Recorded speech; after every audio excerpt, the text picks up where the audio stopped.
Death of Section 21 notice, no fault eviction notice. From today, no fault eviction notice is dead, is finished, is খতম। আজকে থেকে landlord আর কখনোই আপনাকে no fault eviction notice দিতে পারবে না। Section 21 notice is completely gone, dead. প্রায় ইংল্যান্ডে 2 মিলিয়ন ল্যান্ডলর্ড আছে, তাদের এই অধিকার আজকে থেকে ছিন্ন করা হলো। আর এটার থেকে সুবিধা পাবেন প্রায় 11 মিলিয়নেরও বেশি রেন্টার বা ভাড়াটিয়া ইংল্যান্ডে আছেন, তাদের জন্য। লাস্ট 30 ইয়ার্সের মধ্যে it is one of the biggest shake up in the housing law. এত বড় পরিবর্তন হাউজিং লতে আগে আমি গত 30 ইয়ার্সের মধ্যে আর কখনো আসেনি। সো সেটা আজকে থেকে শেষ হয়ে গেল, কালকে থেকে কার্যকরী হবে। কিন্তু কয়েকটা জিনিস আপনাদেরকে জানা দরকার। এর আগে, আজকের আগে বা আজকে রাত 12টার আগে পর্যন্ত যারা অলরেডি নোটিশ পেয়ে গেছেন, এখন তাদের কি হবে? তাদের নোটিশে যদি ল্যান্ডলর্ড 2 মাসের মধ্যে এটা কোর্টে না নিয়ে যায়, স্পেশালি 31 জুলাইয়ের আগে বা 31 জুলাই পর্যন্ত যদি কোর্টে না নিয়ে যায়, এটার আর কোনো কার্যকারিতা থাকবে না। সো আপনাদেরকে খুব বেশি ওয়ারি হওয়ার কারণে, আর কোর্টও তখন ব্যাপারটা দেখবে যে না, এই কার্যকারিতাটা, লয়ের কার্যকারিতাটা যেহেতু চলে গেছে, কোর্ট সাধারণত দেখা যাবে যে ভাড়াটিয়াদের পক্ষে ইনক্লাইন থাকবে, তাদের পক্ষে, তাদের ফেভারে রায়টা দেওয়ার চেষ্টা করবে। আমার মনে হয়, এটা আমার ধারণা। আর যে জিনিসটা পরিবর্তন হলো, আর no more long term tenancy agreement. যে আপনি একটা বাসায় ঢুকলেন, আপনি হয়তো ভালো লাগতেছে না বাসাটা, আপনি 2 মাস পরে বের হয়ে যাবেন, আপনি 12 মাসের কন্ট্রাক্ট আছে, 12 মাসই থাকতে হবে, নো।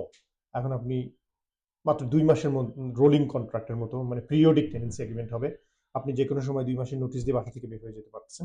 কিন্তু ল্যান্ডলর্ড সেই সুযোগটা পাচ্ছে না। ল্যান্ডলর্ড হুট করে আপনাকে, আপনার কোনো দোষ ত্রুটি নাই, আপনাকে একটা নোটিশ দিল, আপনাকে বের করে যেতে বললো, এখন তো আর পারবে না।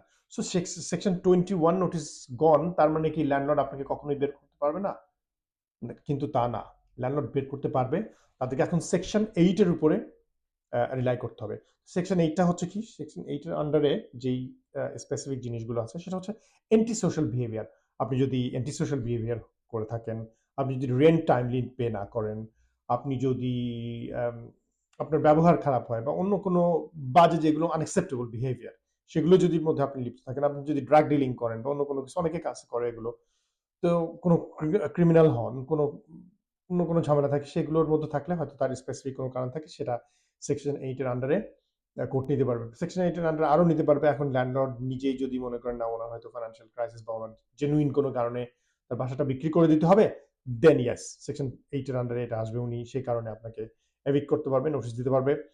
উনি নোটিশ দিতে পারে, হয়তো ল্যান্ডলর্ড নিজেকেই বাসাটা ইউজ করতে হবে, তার নিজেরই দরকার, সেটা যদি উনি এস্টাবলিশ করতে পারেন, জেনুইনলি প্রমাণ করতে পারেন যে বাসাটা ওনার আসলে লাগবে, তখন নোটিশটা উনি দিতে পারবেন। So no more section 21 notice, no more no fault eviction notice, but section 8 still applies. এবং long term tenancy agreement gone, short term periodic tenancy agreement চলে আসলো। প্রায় যেটা বললাম 30 ইয়ার্সের মধ্যে বিগেস্ট শেক আপ এটা। ধন্যবাদ।